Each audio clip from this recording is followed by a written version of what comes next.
Llegamos por fin a la última cápsula, por decirlo así, del hombre originario. Y vamos a cerrar con broche de oro hablando del significado esponsal del cuerpo y de la libertad del don.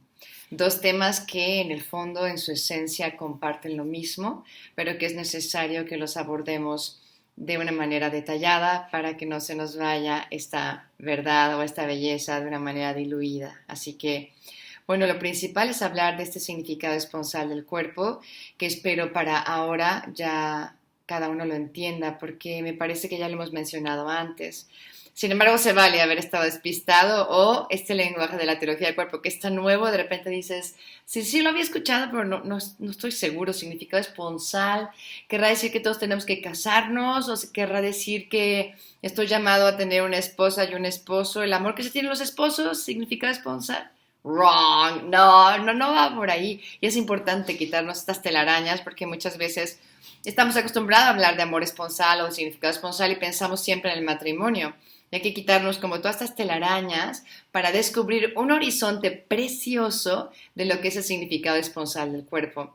Y aquí Juan Pablo II nos lo va a explicar cómo esa capacidad que tiene el ser humano para amar. Y obviamente parte de ser don, ¿no? Y como somos don, estamos hechos para entregarnos, como habíamos dicho, hay un para, ¿no? Me entrego para ti en diferentes circunstancias. Pero ahora vamos a estudiarlo más desde el fondo, ¿no? El poder entender que fuimos hechos realmente para amar y para ser amados y para entregarnos al otro, y en ese entregarnos vamos descubriendo que nos parecemos más a esta imagen y semejanza del Señor y más a este Cristo que nos revela quiénes somos. Entonces, partamos de ahí. Toda persona tiene un significado esponsal de su cuerpo. Es decir, mirando su cuerpo, su diseño, entiende que está hecho para la comunión, para la unión, para la entrega. Pero esa entrega se realiza de diversa manera, dependiendo si uno está casado o si tiene la vocación célibe o está en un sí a la espera en esta vocación de la soltería, ¿no? Que muchos no le llaman vocación porque obviamente se espera que se defina en un camino o en el otro, típicamente, ¿no? No voy a meter el tema de la soltería ahora porque solo tenemos 15 minutos. Vamos a leer ahora las citas de Juan Pablo II para poder penetrar esta doctrina tan hermosa, tan rica. Y dice así: el descubrimiento del significado esponsalicio del cuerpo es también beatificante, es decir, tiene que darte una gran alegría el poder entender que fuiste hecho para la donación, para la entrega. Y cuando nos entregamos, obviamente experimentamos muchísima felicidad. Es más, yo creo que el 90% de nuestras experiencias de felicidad tienen que ver con estas experiencias de amar y de ser amado, definitivamente. Y continúa diciendo, como tal, manifiesta en definitiva toda la realidad de esa donación de la que hablan las primeras páginas del Génesis. Ya sabemos que el dador de dadores, el que más se dona, el que nos hace entender esta verdad, es Dios mismo, que en el Génesis pues se relata en los primeros capítulos, sobre todo, esta creación del mundo entero, con una dadivosidad, una magnanimidad de Dios nuestro Señor, que hizo tantas cosas tan diversas, con tantos matices, que uno dice, ¿por qué se detuvo tanto en cada cosa que ha creado? Porque así de grande es su amor. Entonces, claro que lo vemos desde Génesis y claro que lo vemos también en la creación de Adán y Eva, con ese llamado a ser una sola carne y ese llamado a donarse mutuamente que está inscrito en nuestro mismo ser. Dice, constituye el componente fundamental de la existencia humana en el mundo. ¿Qué es lo que constituye este componente fundamental? La donación.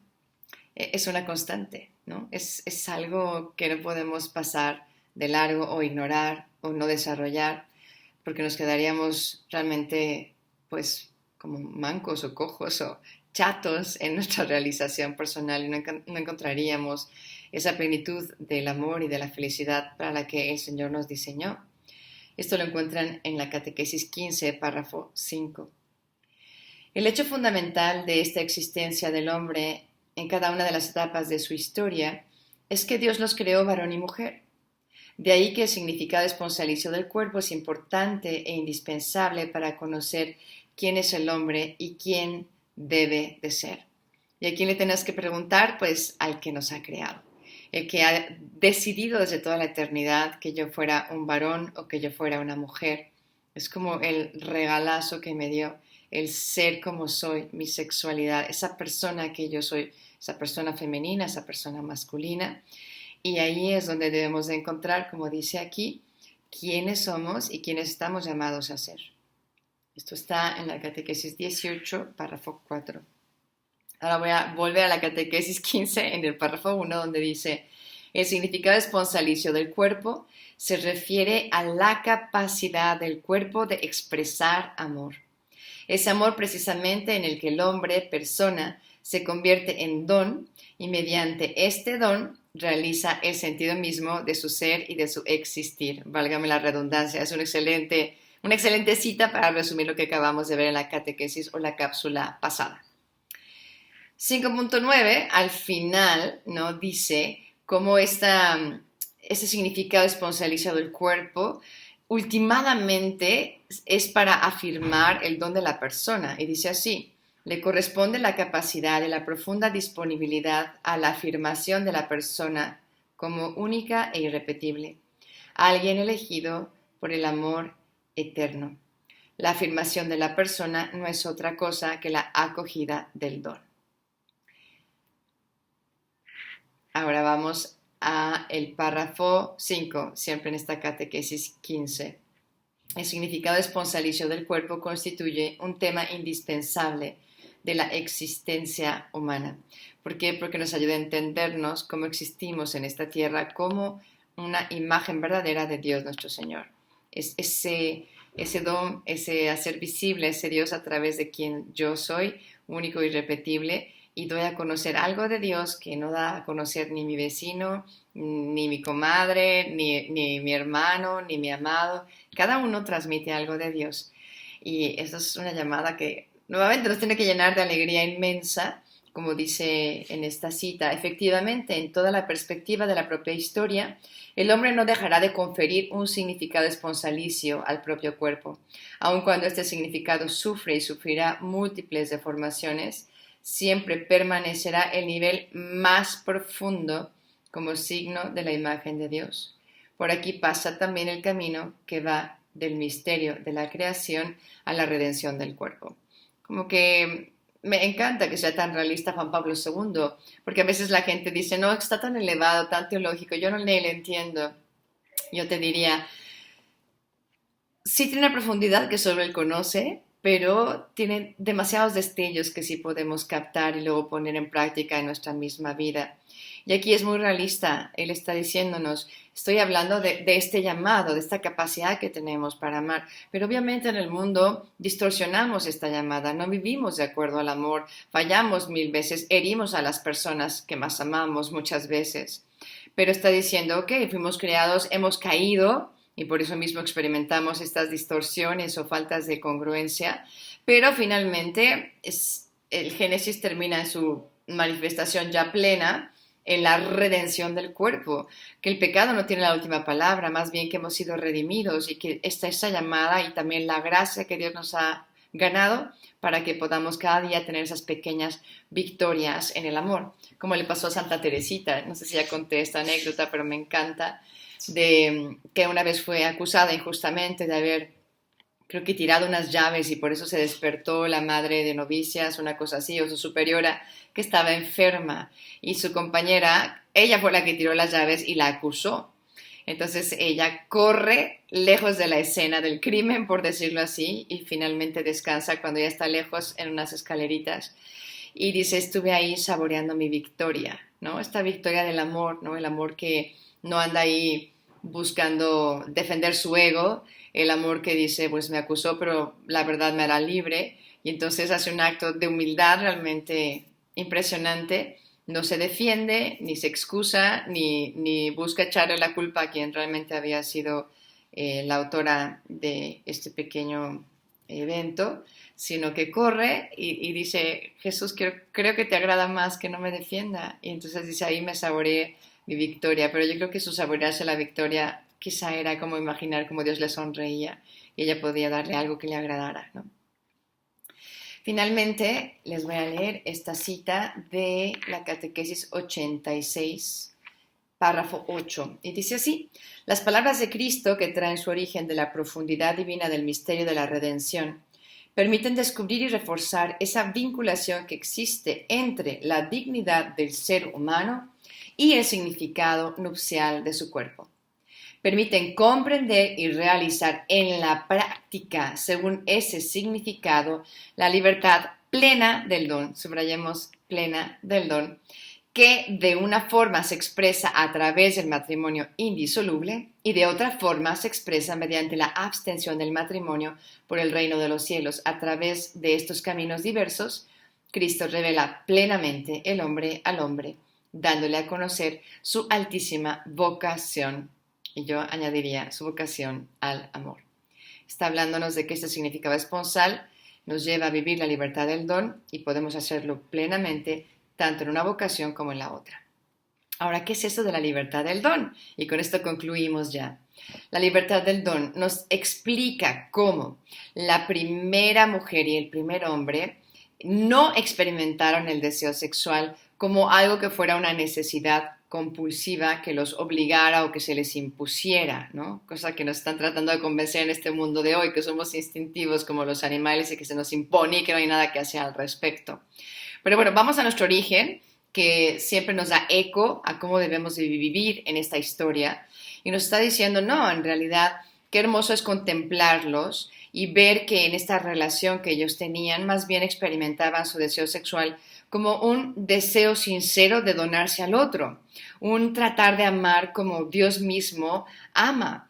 Y me parece que eso da todo un vuelco a este significado de esponsal del cuerpo, el poder entender este deseo sexual como un profundo anhelo de ser un don sincero para el otro y de recibir el don sincero de ese otro para mí.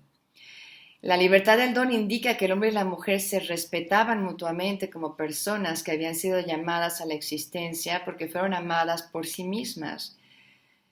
No les era lícito tomar para sí al otro, apropiárselo, como sucede hoy en día.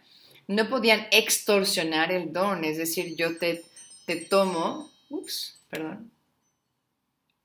yo te tomo a la fuerza, ¿no? Yo te arranco este don porque yo lo quiero gozar, que pasa en algunas relaciones tremendas, inclusive conyugales, yo diría, también hay relaciones sexuales fuera del matrimonio, que es lo apropiado, y cuántos corazones se rompen precisamente porque uno de los dos entra en esa relación queriendo tomar al otro como objeto de su posesión y arrancarle aquello que él quiere sin tomar en cuenta a la persona, su dignidad y su libertad. Es una aberración lo que está sucediendo hoy, pues porque estamos enfermos en este tema. Nadie nos ha explicado la belleza de la sexualidad. Y finalmente creo que la experiencia que ellos tuvieron estuvo totalmente permeada por la gracia. Y esa gracia que Dios les daba, ¿se acuerdan que hablamos de la inocencia originaria? Que era esta sobreabundancia de gracia, les permitía entonces verse con la mirada misma de la paz interior de Dios, que ya hemos explicado.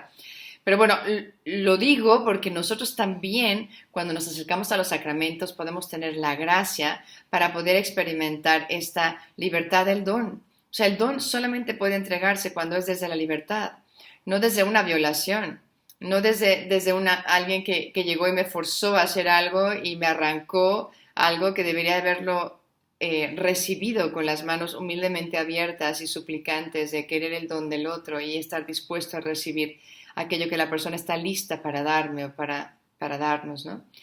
Entonces, bueno, leamos esto que está en la Catequesis 16, párrafo 3, dice: la gracia es ese misterioso don hecho a lo más íntimo del hombre, al corazón humano que permite a ambos, varón y mujer, existir desde el principio en la recíproca relación del don desinteresado de sí. Y esa gracia también la tenemos tú y yo para poder evitar entonces que la lujuria ataque esa libertad en su raíz. Acuérdense que la lujuria es ese deseo sexual vaciado de amor. Pues que Dios nos libre de experimentar y vivir de esa manera, sino más bien pedir con humildad esa gracia de vivir desde la libertad del don, desde el respeto total a la otra persona, sabiendo el don tan grande que es, desde ese descubrir la imagen divina inscrita en cada ser humano para poder tratarlo con esa perspectiva que va mucho más allá de una dignidad personal, ¿no? El decir somos portadores de esa divinidad en mi ser. Así que pues aquí lo vamos a dejar, terminamos Hombre Originario. No sé con qué idea te quedes, ojalá que una de las fundantes sea entender tu identidad como ese hijo o esa hija amado, amadísimo, amadísima de Dios nuestro Señor. Dios te bendiga y ahora vamos a continuar, obviamente, con la segunda parte del tríptico antropológico que se llama Hombre Histórico. Y veremos entonces cómo hay una gran división entre el originario y el histórico, que se debe obviamente a la caída del pecado original y las consecuencias que trae todo esto en nuestra vida en este querer aprender a amar en el siglo XXI.